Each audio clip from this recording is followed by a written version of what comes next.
Je voudrais du soleil vert, des dentelles et des théières,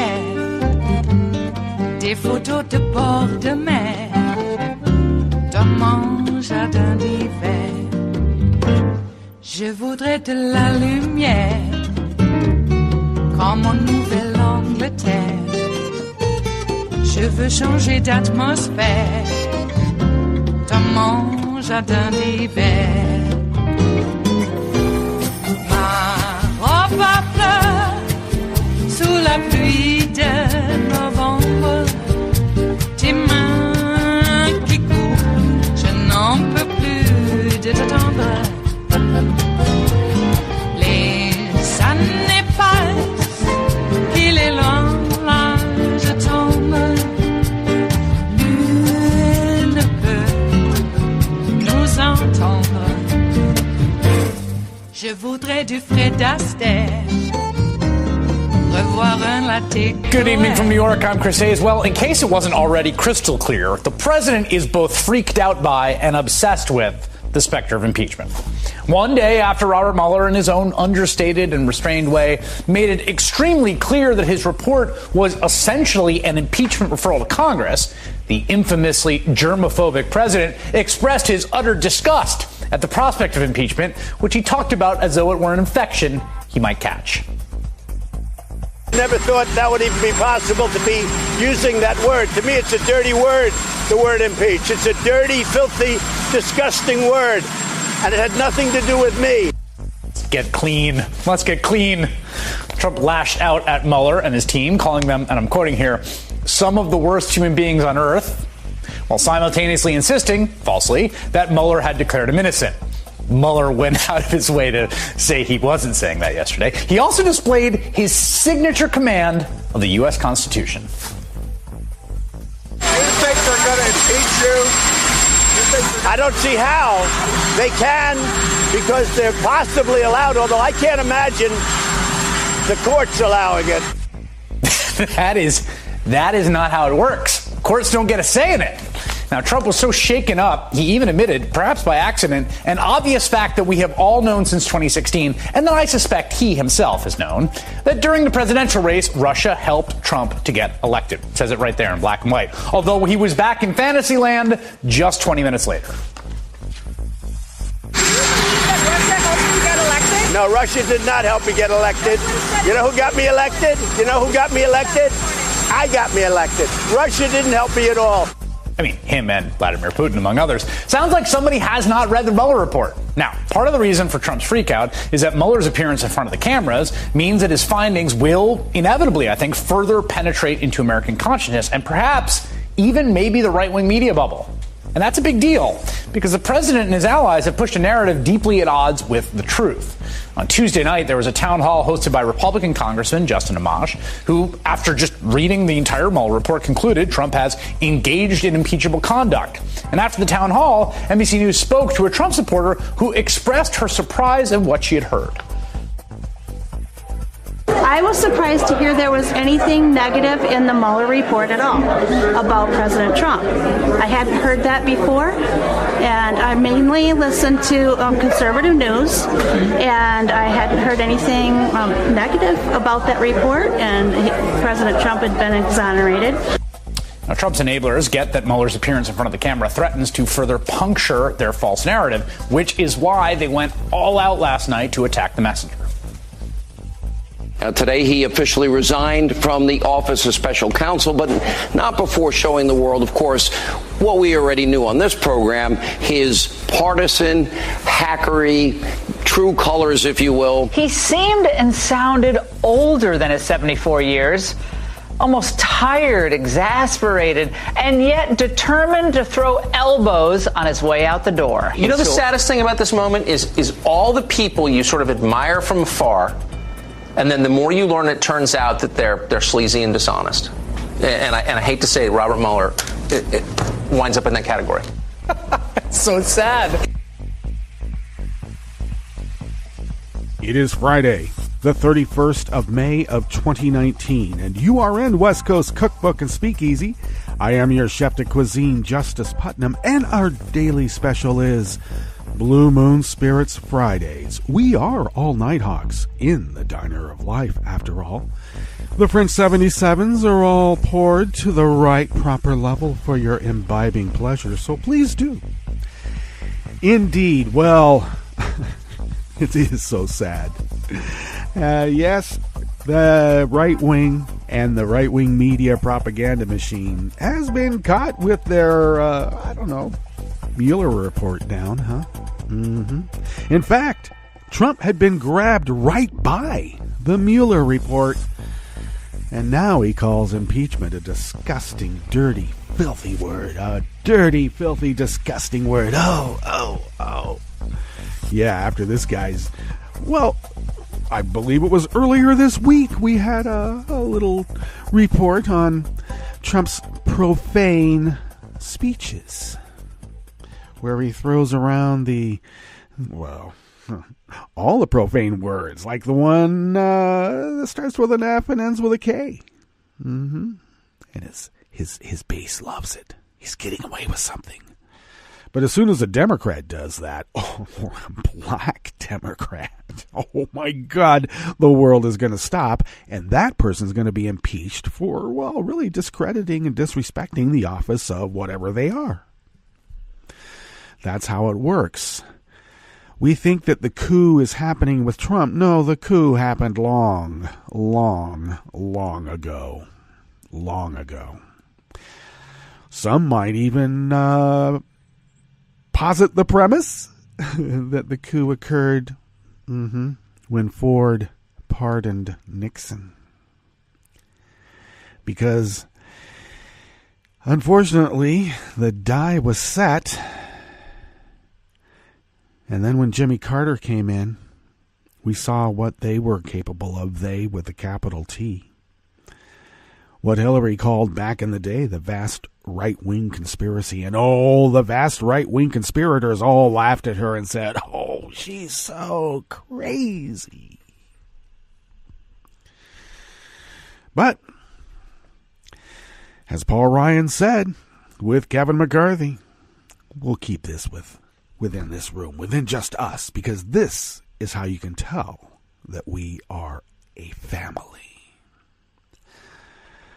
We are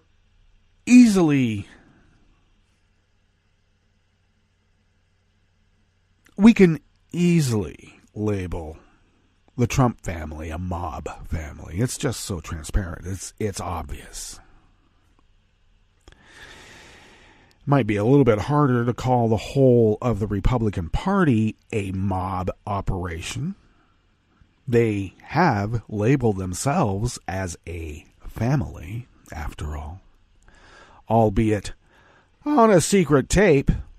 And once again, be careful who you hire for your catering staff, okay? Just be careful. You never know where someone with some moral rectitude might want the rest of the world to know about your, corruption. So the right wing is all a titter. Donald Trump knows that he's in a world of hurt. I would think that impeachment is the least of his worries. Oh, yes, I know. Some may say as soon as he gets out of office, he'll have all those criminal investigations, too. I think that as well would be the least of his worries. I would be more concerned about the convenient polonium poisoning. The convenient mugging, fatal mugging. The convenient, fall from a 5-story window, moving a piano that you don't own, and you don't have a condo on the 5th story. Well, Trump might, but I think he's a little bit higher up than 5 stories. It will all be so very, very convenient, and that is why Trump should be worrying, and that is why he is worrying. As long as he holds the office of the president, he's got a pretty good security detail, layers and layers. Even battleships that he has to cover up the name because he can't stand it. Which reminds me, which McCain is he against? All of them? All three? Because they were all, John McCain's dad was a big-time admiral. That's why John McCain was held in such a public way by the North Vietnamese. And John McCain's grandfather, I don't know if he was an admiral, but he was way up there too. Generations and generations of family who have been invested in this great experiment called America. Trump's family came running from Europe trying to keep from being conscripted, which is okay. I have a lot of friends that went to Canada during the Vietnam War, and I don't hold it against them. I got lucky. I didn't have to go to Canada. I almost waited it out. Came this close from getting shipped over there. This close. But maybe I would have gotten a medical deferment, not for bone spurs, but for, actual documented scars and repairs on bone in the knees and shoulders by that time. Didn't stop me from, going out for college football, by the way. But you always have a doctor on the sideline, don't you? Don't normally have a doctor next to you running across the battlefield while you're being shot at. Just in case. But I got lucky. Lottery numbers came out. I was up there where I was going to be taken. Got lucky.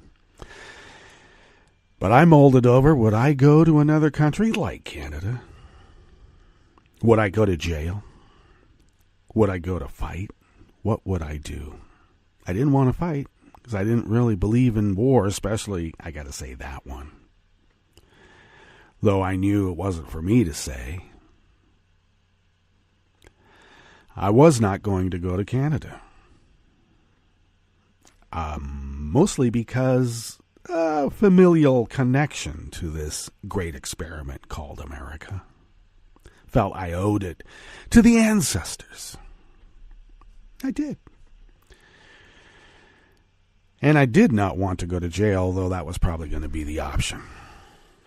Though now in retrospect, I was very cavalier. Oh yeah, I could handle jail. Man, I got picked up one time for not paying parking tickets on a Friday, and it was a holiday weekend, and I didn't get to see a judge until Tuesday. Well, I got bailed out, but still. I was in there for, a day and a half, almost 2 days. Too much for me. But I did fight in the struggle to end that war. The concept of service to community was still profound. I volunteered where I could. So Trump and his family have never been invested in any kind of service to this country. In fact, all they've ever done for generations and generations is run away from their responsibilities. Every single time. And now, it seems like millions upon tens of millions of people think that that is okay. And it makes me wonder. They call themselves patriots. No, they're loyalists to a cause other than the great experiment called America. They are not patriots. If you can't tell me who the three authors of the Federalist Papers are, I don't think you should be allowed to vote. That's my marbles in a marble jar that you got to count.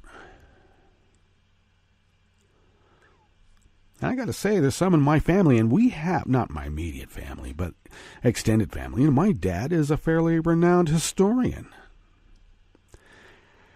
And I've had family members who purport to be liberal, well, not liberal, but they vote Democrat, who didn't know what the Federalist Papers were either. So there is that.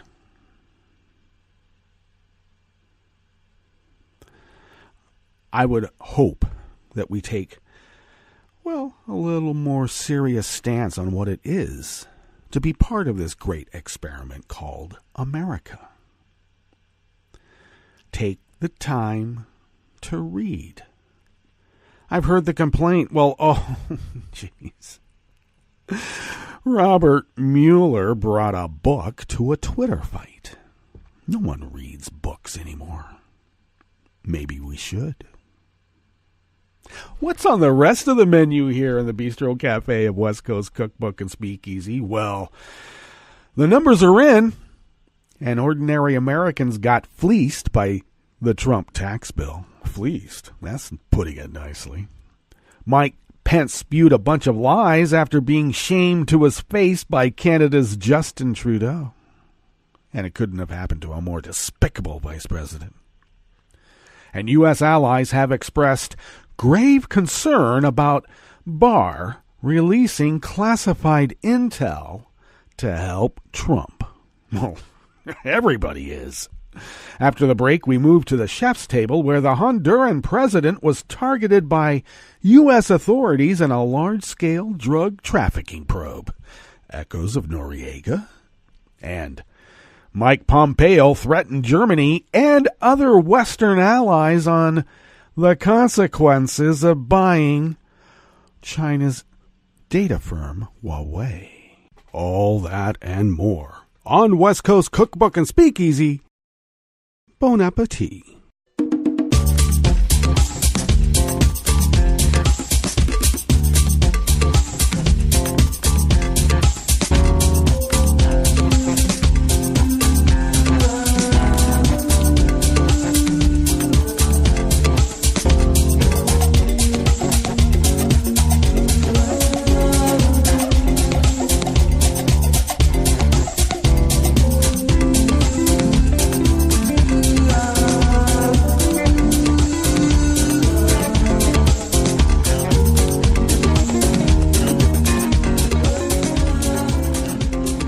Please go to the bottom of our homepage at netrootsradio.com. To the rightish of the page is the chat room link monitored by Kelly Lincoln. Thank you, Kelly. To the leftish of the chat room link at the bottom of our homepage at netrootsradio.com is the link to our Patreon site. And if you could become a recurring Patreon of Netroots Radio, your recurring patronage goes a long way in helping us pay the bills and also now saving funds to buy newish machinery. Damn, planned obsolescence. I thought they got rid of that. Nope, it's all back, and with quite a force, by the way. In the 8 years that we've been continuously broadcasting, 24/7, 365 is pretty continuous, I gotta say. For 8 years, halfway in between we had to get some newish machinery then because the machinery we started off with wore out. And this machinery, the workhorses they be, are working themselves to, pasture land. We'll be able to use them in some sort of fashion, but not as the workhorse broadcasters that they are now. So we are in the need for that, and thank you for your great generosity. You know, if you could afford just a latte-type coffee drink once a month, that does go a long ways to help Resistance Radio keep resisting as the founders originally intended. If you would like to follow Netroots Radio on Twitter, it's simple. Just go to @NetrootsRadio. Tom takes care of that, and we are forever thankful that he does. I take care of @JusticePutnam because who would? I would. And I also post the show notes and links diary on Daily Co's about 10 minutes before showtime and scramble to get the links out on social media. Follow the show on Twitter @CookbookWest. Pick up podcasts by way of Spreaker, Stitcher, TuneIn, iHeart, YouTube, iTunes, and wherever great and really not so great podcasts can be found. We're down in the W's. So, yeah, who does that? I could have done AAA1, West Coast Cookbook and Speakeasy, but I don't pander that way. I pander in a different way. All right, let's get on with this first offering here in the Bistro Cafe of West Coast Cookbook and Speakeasy by Alan Pike out of Think Progress. Sorry, America's middle class. Donald Trump's signature tax code overhaul has not generated any meaningful new economic growth that wasn't already underway. And that was by the Congressional Research Service, a nonpartisan group. They found that. The new numbers inject further complexity into a contentious and ongoing debate about the landmark tax legislation as to who actually benefited from its passage. I would think $1 billion and above. Those people really made out. Truck drivers? Who cares about them? We're going to have robots driving them anyway. Okay. Large corporations with shiny accounting departments ended up being the largest beneficiaries of the tax bill's largesse, with the rate of tax they actually pay dropping by half. By half. So when you're paying double what you did last year, now you know where it came from. They get half off of their tax bill, and they put it on your tax bill, and it's, double. Weird how that works. Great business if you can get into it. Trump and his congressional allies had forecast massive jumps in GDP growth and working family incomes from the package. None materialized. What gets me, though, is that they interview these Trump voters who are being hit the hardest by these tax increases. And though they're going out of business or their wives were deported because, they're aliens. What else? They're losing their homes. Any number of things caused directly because of Trump's tariffs, his tax bill, all of that. They're still going to vote for him. They love him because as long as he keeps hating, they know that they can get through the day because hate gets you through, where for them, love takes a lot of effort. A lot.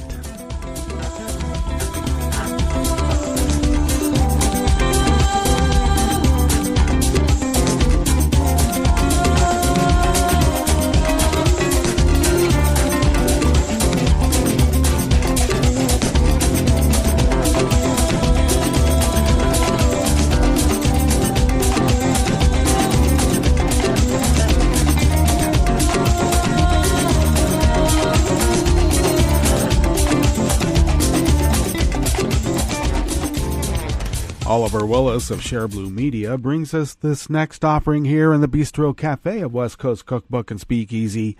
Blue Moon Spirits Fridays, folks, because we are all Nighthawks in the diner of life. Mike Pence resorted to telling lies about abortion at a joint press conference in Canada yesterday, Thursday. And Canadian Prime Minister Justin Trudeau criticized the GOP for their recent actions to restrict women's health care. Before the meeting, Trudeau, who was pro-choice, said he would raise concerns about anti-choice legislation enacted by Republicans when meeting with Pence. He explained how he approached this topic with Pence at a press conference. Justin said, "I highlighted to the Vice President that there was a significant amount of concern amongst Canadians on the new anti-choice laws being passed in America.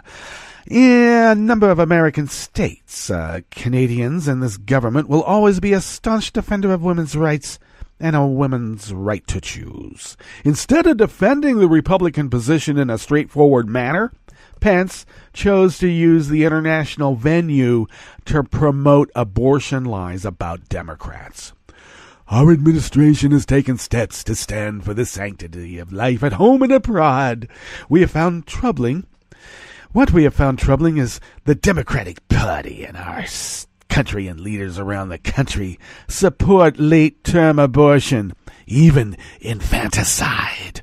What a lying sack of shit Pence is, in this reporter's opinion.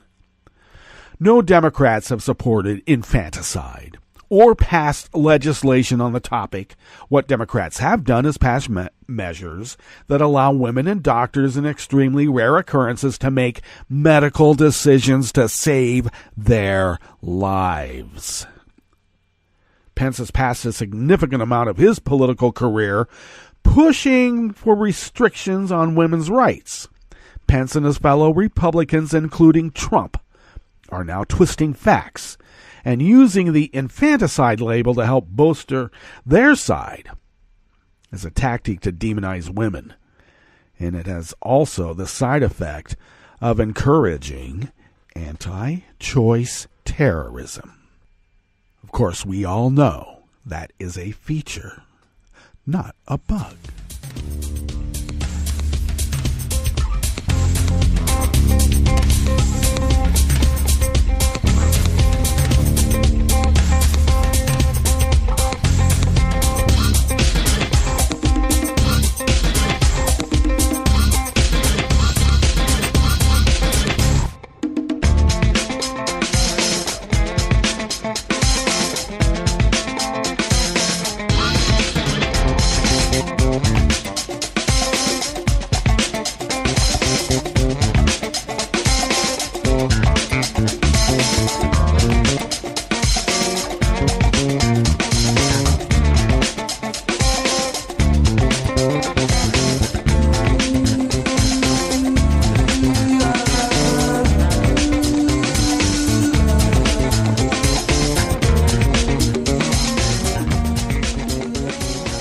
Final offering comes by way of Dan Desai Martin, also of Share Blue Media.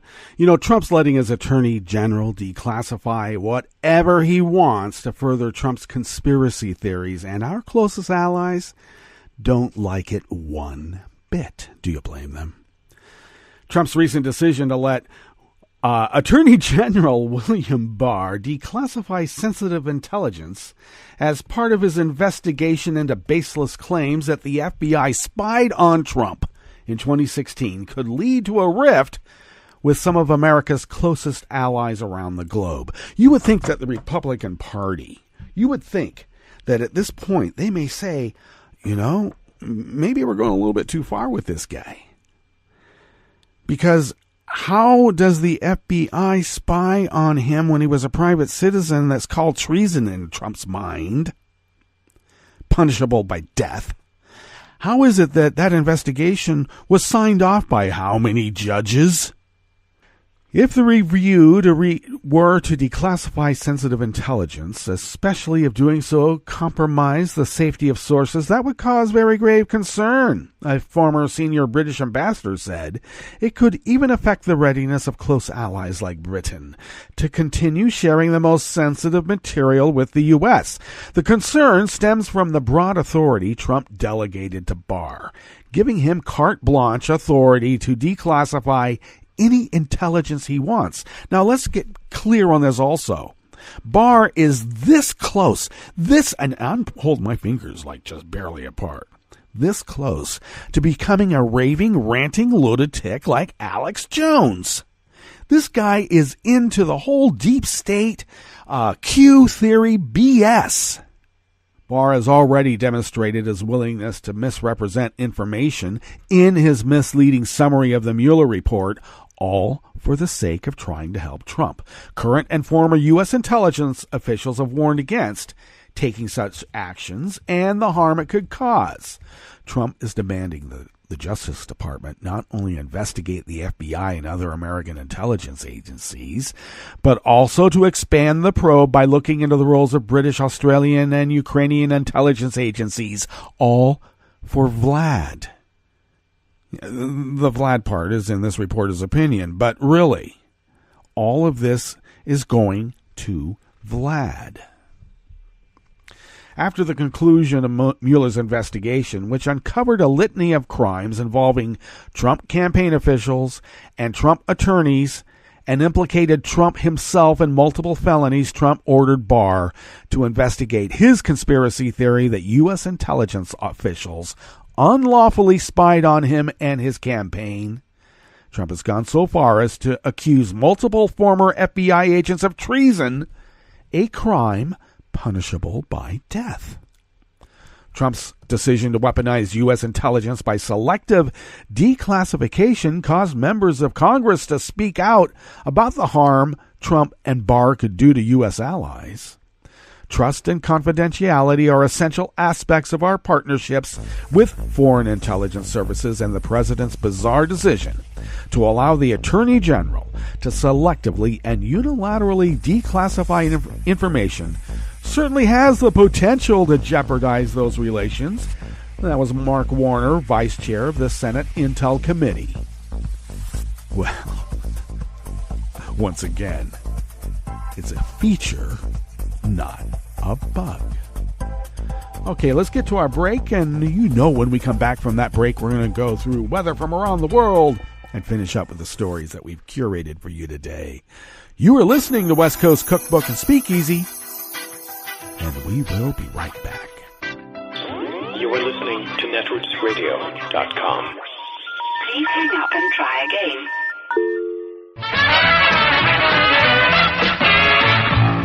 From a point at sea to the circles of your mind, a new force is at work for planetary transformation.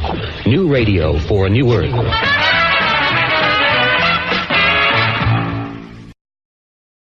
This is Take Two Movie Review. I'm Mike Friend. This week, Middle Earth, or at least Middle Ground. Released most likely coincidentally with the culmination of the Game of Thrones phenomenon, the movie Tolkien takes us back to where it all started, as it's a fair conjecture that without his Lord of the Rings and The Hobbit, interest in fantasy at the level we've seen may not have ever happened. Tolkien is a biopic, a necessarily fraught formula. This one picks up with the action in the bloody trenches of World War I, a known influence on the author, and returns there frequently as we are familiarized with his early life, which includes being orphaned at an early age with a brother who somehow disappears from the narrative here. We see him form a circle of friends at school, meet his love interest, and witness his budding affinity for language. Into all this, director Dom Karokowski, a major Tolkien fan himself, carefully weaves in subtle and not-so-subtle references from the literary works, which were met with satisfied-sounding sighs, at least from the audience I was with. How this really helps the movie, though, is another question. Tolkien's friends may have been a fellowship. Edith, his love interest, probably was enamored of Wagner's Ring cycle, and those scenes are among the movie's best for different reasons, and maybe the trenches did inspire Mordor, but after the third or fourth apparition in Battlefield Smoke, we have the idea. Though the acting from Nicholas Hoult as the lead and Lily Collins as Edith is first class, the period composition exquisite, and the direction impeccable, the characters feel truncated and developed only as far as necessary to keep the stream of life-to-works parallels going. Ultimately, Tolkien is a movie for fans, and if you are one, it will add to your knowledge of this beloved figure, and all without you having to worry if it'll win any awards. This has been Take Two Movie Review. I'm Mike Friend. Catch up with us at Take2MovieReview.com and feed us back on our page on YouTube.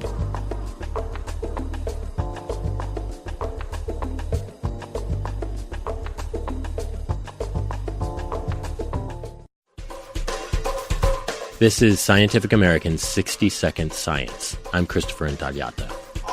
15 million babies are born prematurely every year, worldwide. In some cases, the early births can be life-threatening or cause developmental issues. They have more attention deficit difficulties.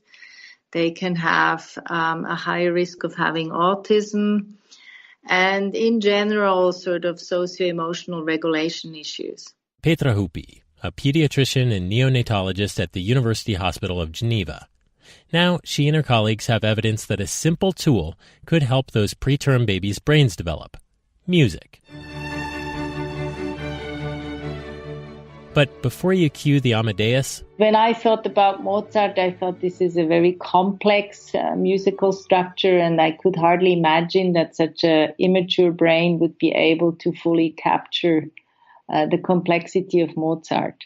So instead, she recruited the harpist Andreas Vollenweider, who worked with neonatal nurses to determine which sounds would most stimulate infants' brains. He then composed a suite of 3 8-minute-long tracks, which the nurses played to 20 preterm babies using wireless headphones embedded in little baby caps.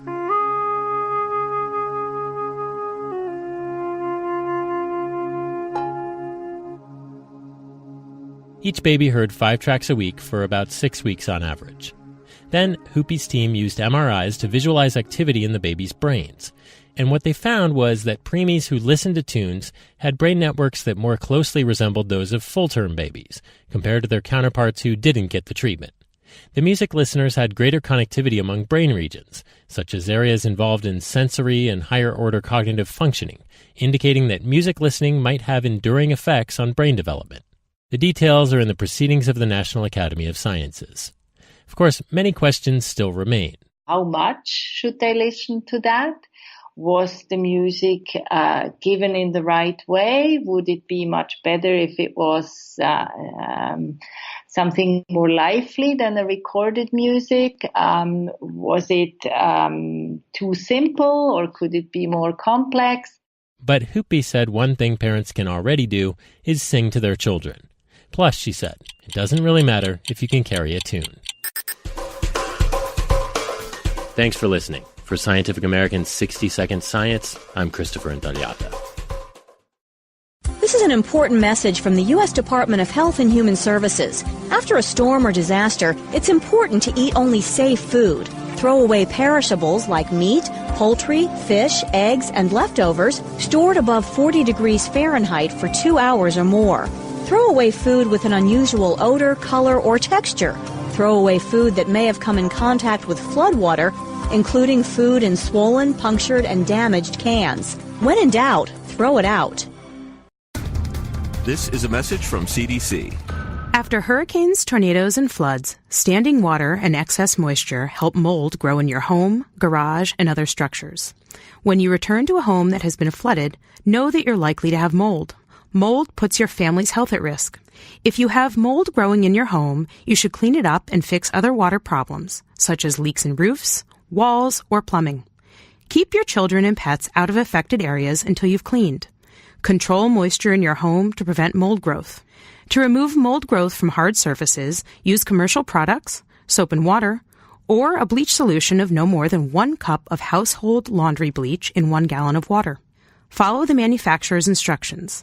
Never mix bleach with ammonia or other household cleaners. It will produce dangerous, toxic fumes. Open windows and doors to provide fresh air. For more information, visit cdc.gov or call 1-800-CDC-INFO.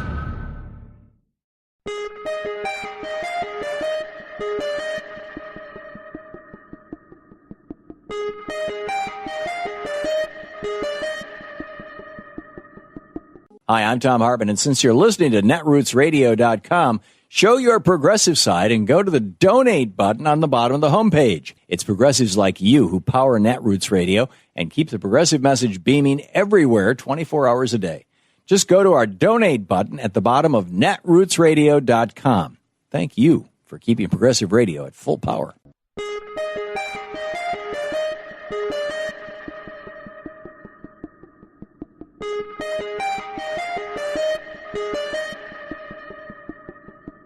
What is the future of Roe versus Wade? I'm Frances Crowe, and this is the Civil Liberties Minute with my good friend, attorney Bill Newman. In 1973, in Roe versus Wade, the United States Supreme Court recognized reproductive choice as a woman's fundamental constitutional right. But in 2019, that right to reproductive freedom, the right to an abortion, is under unprecedented and ferocious attack. Donald Trump has emboldened anti-choice forces with his appointment of 2 Supreme Court justices, with the context being the president's explicit promise or threat of overturning Roe versus Wade. Alabama has seized this time to pass a law that prohibits virtually all abortions, and Missouri, Georgia, Ohio, and Kentucky are close behind. If the Supreme Court were to uphold Alabama's law, it would destroy Roe. But the court could also destroy Roe as a practical matter by giving lip service to Roe in a future decision, but then permitting onerous restrictions and obstacles to access. We make no predictions, except one, and that is that there will be strenuous opposition to undermining the right to choice in the courts, in the Congress, in the state legislatures, and on the streets. The Civil Liberties Minute is made possible by the ACLU because freedom cannot defend itself. I'm Rick Smith, and this is Labor History in 2.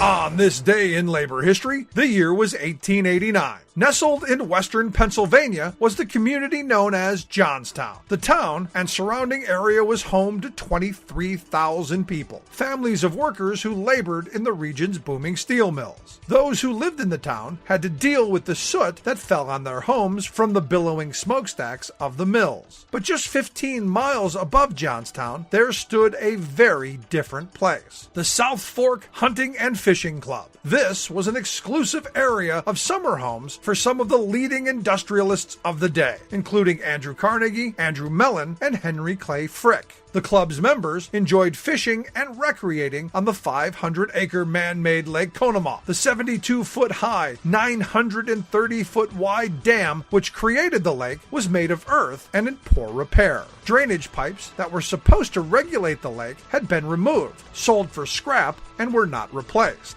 Despite repeated warnings of the dam's problems, repairs were not made. And so, on a rainy day in May, the lake swelled. Recognizing the dam was in trouble, workers were scrambled to attempt to fortify the dam. But the efforts came too late. The dam failed catastrophically, hurling 20 million tons of water into the valley below. The wall of water reached 40 feet high and half a mile wide, and carried the force of Niagara Falls. 2,209 people died in the flood, including 99 whole families. One body was recovered as far away as Cincinnati, Ohio. 1,600 homes were destroyed, and there was $17 million in damages. The site became the first peacetime effort for Red Cross relief, led by Clara Barton. Not surprisingly, the South Fork Club was never held legally responsible. The courts ruled the flood an act of God. I read the news today, oh boy. It's time for Nicole Sandler's What's News from NicoleSandler.com and the Progressive Voices Network. Republican efforts to take away a woman's right to choose in this country continue playing out in a massive way. In Louisiana, the governor, who is allegedly a Democrat, John Bel Edwards, on Thursday signed a bill banning the procedure once a fetal heartbeat is detectable, with no exceptions for rape or incest. It's the latest restrictive abortion bill to pass a governor's desk. In Georgia, local industries are starting to feel the heat. Netflix, Disney, and Warner Media have all said they may stop producing movies and TV shows there if the state's new abortion law survives court challenges. And in Missouri, the countdown is on for the state's sole surviving abortion clinic. The Planned Parenthood site's license expires Friday, the day a decision on their lawsuit to stay open is expected. If it closes, Missouri would be the only state in 45 years to not offer the procedure.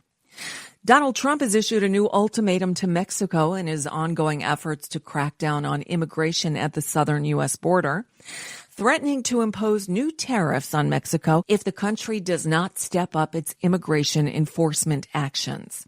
Trump tweeted his new policy, quote, "On June 10th, the United States will impose a 5% tariff on all goods coming into our country, with a capital C, from Mexico until such time as illegal immigrants coming through Mexico and into our country stop, of course, in all caps."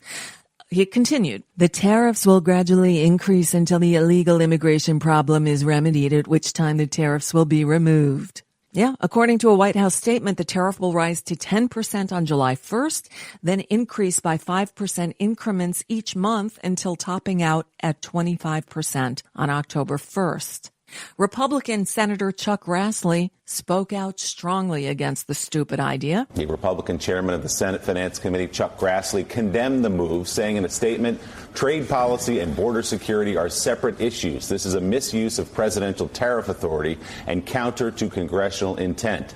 He said that the tariff threat would seriously jeopardize passage of the revised North American Free Trade Agreement and, quote, "I support nearly every one of President Trump's immigration policies, but this is not one of them." That, again, is from Republican Chuck Grassley. Meanwhile, the calls for the House to open an impeachment inquiry into Donald Trump's presidency are growing. Nancy Pelosi talked about the process Thursday night with Jimmy Kimmel. When we go down this path, we have to be ready, and it has to be clear to the American people. And we have to hope that it will be clear to the Republicans in the United States Senate. So are you saying that you want to make sure everybody's on board before you would get into something like impeachment? No, I'm not saying, well, we're on a path to gain information. The public deserves to know the truth. Yes. The facts.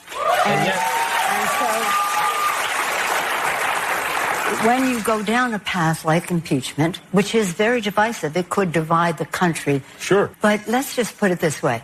We understand our oath of office to support and defend the Constitution of the United States. And he must have heard my criticisms as Bernie Sanders finally stepped up. This president is not above the law. No president is above the law. This president must be held accountable. And I believe that the Judiciary Committee should begin impeachment inquiries. All right? The U.S. Department of Energy, still under the auspices of Rick Perry, has rebranded liquid natural gas as, quote, freedom gas. I'm not kidding. This story is not from The Onion. Here's Amy Goodman from Democracy Now! The rebranding came as part of a Department of Energy news release Tuesday, hailing increased exports from the Freeport liquefied natural gas terminal in Texas. U.S. Undersecretary of Energy Mark Menezes said of the project, increasing export capacity from the Freedom LNG project is critical to spreading freedom gas throughout the world.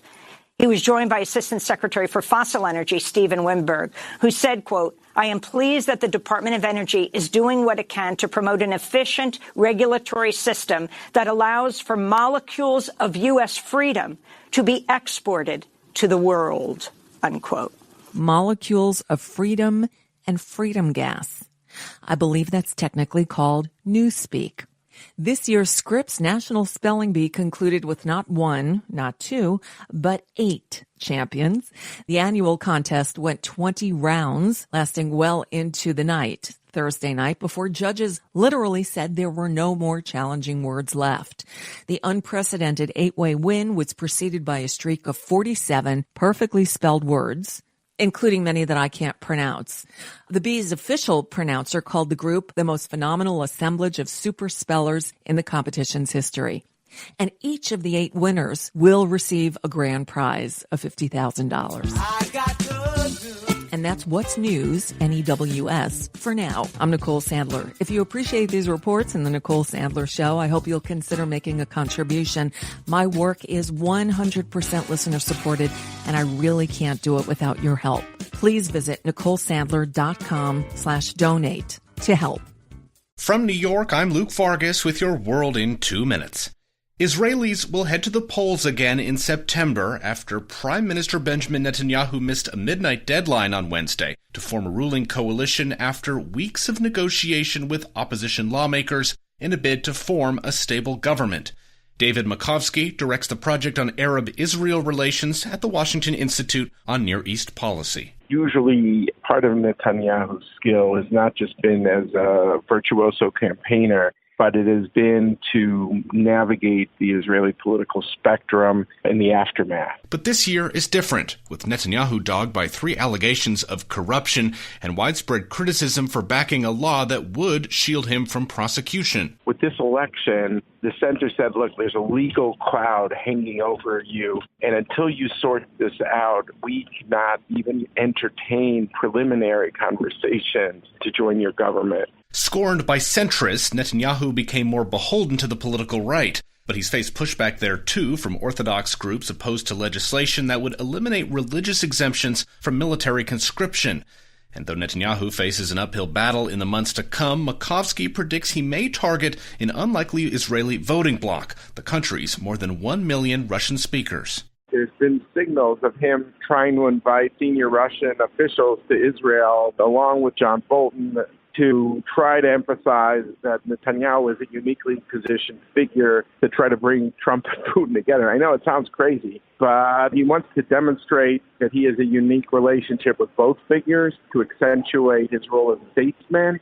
And I think the center party is going to try to focus on democracy and say, look what he tried to do. He wanted to have the override bill that would enable the Knesset to override the court. You're tinkering with the foundations of Israeli democracy. Luke Vargas, New York.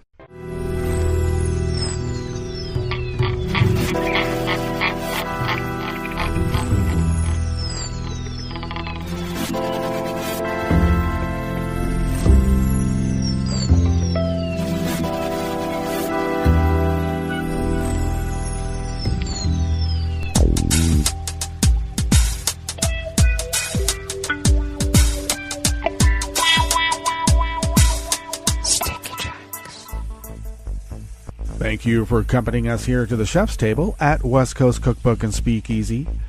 Blue Moon Spirits Fridays. We always begin weather from around the world along the banks of the Rogue River in the Rogue River Valley of Southern Oregon on the west coast of the continental United States of America, where it is currently 59 degrees. We are expecting to have a low overnight in the mid to upper 50s. A high today in the mid 80s, which means it could be a little warmer than the mid 80s. A bit dry, though we did have some water cells fly over last night. Didn't really dampen too much, but they were there. You could see them on the radar, and it looked like, to me, promising. But we are expecting to have fairly dry weather, though small percentages of possibilities of rain here and there, which would be nice. Winds are currently out of the southeast, light and variable, about 1 to 2 miles per hour. Will pick up to their usual rate during these days at 5 to 10 miles per hour out of the north-northwest. Shifting ever so slightly tonight out of the northwest, continuing at that clip, and then tomorrow having a high in the upper 80s to low 90s. Grass pollen remains very high. The air quality index has come down into the good range, though at 43 parts per million, just barely in the good range. And that daytime UV index has ticked up high, very high, up to 9. Barometric pressure is rising at 29.83 inches. Visibility is at 10 miles, and relative humidity is at 83%. Weather from around the world is brought to you by people's personal weather stations that they purchased. These people purchased personal weather stations somewhere on their property, and these people positively live around the world. London is 70 degrees and mostly cloudy. Paris is 78 and partly cloudy. Rome is 69 and partly cloudy. Kiev is 77 degrees and mostly cloudy. Kabul is 77 degrees with showers in the vicinity. Hong Kong, 76 and mostly cloudy. Tokyo, 72 and mostly cloudy. Sydney, Australia is 57 degrees and clear. San Francisco, California is 53 degrees and mostly cloudy. And New York is 75 degrees Fahrenheit and sunny on the Big Apple. And that is weather from around the world, brought to you by people's personal weather stations that they purchased. These people planted these purchased personal weather stations somewhere on their property, and these people positively live around the world.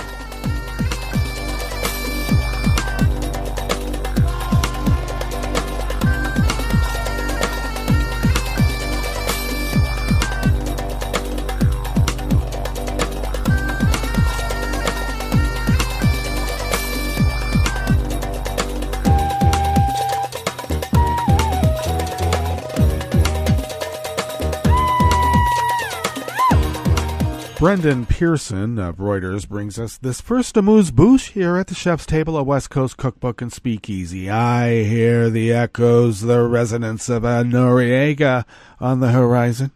Don't you? U.S. authorities have targeted Honduran President Juan Orlando Hernandez in an investigation of large-scale drug trafficking and money laundering. Wow. I wonder if Honduras wants to investigate Trump for the same. You never know. The Tuesday filing in Manhattan federal court related to prosecutors' drug trafficking case against Hernandez's brother Juan Antonio, Tony Hernandez, and made public a 2015 application by prosecutors for email search warrants against the president and several people close to him. Well, that happened during the Obama administration now, didn't it? Hernandez could not immediately be reached for comment. He has not been charged with a crime. Dawn Dearden, a spokeswoman for the Office of the U.S. Attorney in Manhattan, which made the application, declined to comment on whether Hernandez was still the target of an investigation. And the Drug Enforcement Agency began investigating Hernandez around 2013, according to the filing. Targets also included Hernandez's sister Hilda, an advisor, Abel Diaz, security Mr. Julian Pacheco, and several members of the Rosenthal family, which owns the Grupo Continental conglomerate and has been involved in Honduran politics. The Honduran president, a conservative lawyer who came to power in 2014, has reined in homicides with a tough policy against drug cartels and street gangs that has been supported by the U.S. and criticized by human rights groups. Well, I guess he's been taking the money the cartels were making, and he's making it himself. Tony Hernandez was arrested in Miami in November, and several other prominent Hondurans, including government officials, have already been prosecuted in Manhattan for drug-related crimes. Now, let's make one thing perfectly clear. Whenever we prop up our dictators around the world and they don't toe the line that we really want them to, history shows it doesn't fare well for them. Most of the time they disappear. Sometimes in prison, like Noriega. Sometimes with more drastic measures like DM in South Vietnam.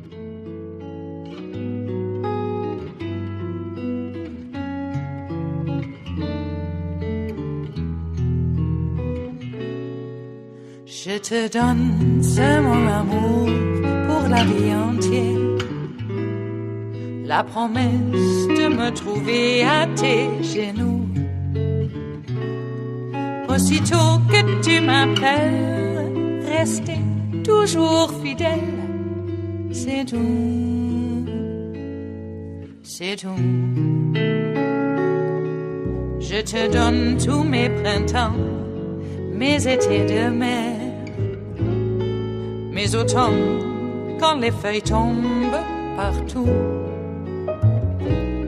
Si ce n'est pas une bonne affaire, je te donne tous mes hivers, c'est tout. Anonymous worker bees at Reuters bring us this final amuse-bouche here at the Chef's Table of West Coast Cookbook and Speakeasy. Dateline Berlin. The United States aims to educate its international partners on the risks imposed by next-generation wireless networks manufactured by China's Huawei, but allies will make their own sovereign buying decisions. Secretary of State Mike Pompeo said that Christo-fascist. I think that when Reuters says the U.S. aims to educate, I believe what the anonymous worker bees mean is to correct. Because Christo-fascists never educate. Christo-fascists correct. Speaking after a meeting with his German counterpart Heiko Maas in Berlin, Pompeo warned that the U.S. might have to withhold data on citizens or on national security if it didn't have confidence in the networks Germany was using. Well, this is a little get back when our allies are quite afraid that Bill Barr is going to expose any number of sources and contacts around the globe, expose them for Vlad to kill. Pompeo continued, they will make their own decisions. They have their own sovereign decisions, but we will speak to them openly about the risks. And in the case of Huawei, the concern is not possible to mitigate those anywhere inside of a 5G network.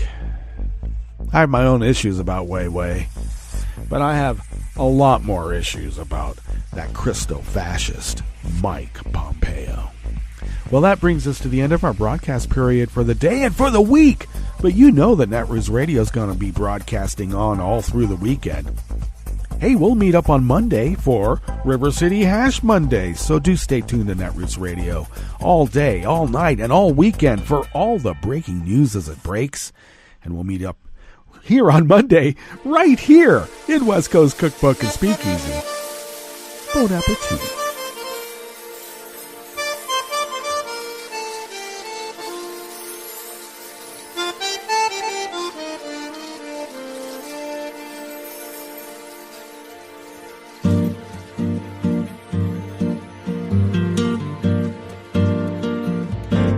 Je voudrais du soleil vert, des dentelles et des théières, des photos de bord de mer, dans mon jardin d'hiver. Je voudrais de la lumière, comme en Nouvelle-Angleterre. Je veux changer d'atmosphère, dans mon jardin d'hiver. Robe à fleurs, sous la pluie de novembre, tes mains qui courent, je n'en peux plus de t'attendre. Les années passent, qu'il est loin, là je tombe. Nul ne peut nous entendre. Je voudrais du Fred Astaire, revoir un latte Goël. Je voudrais toujours te plaire dans mon jardin d'hiver. Je veux déjeuner par terre, comme au long de golfe clair, t'embrasser les yeux ouverts dans mon jardin d'hiver.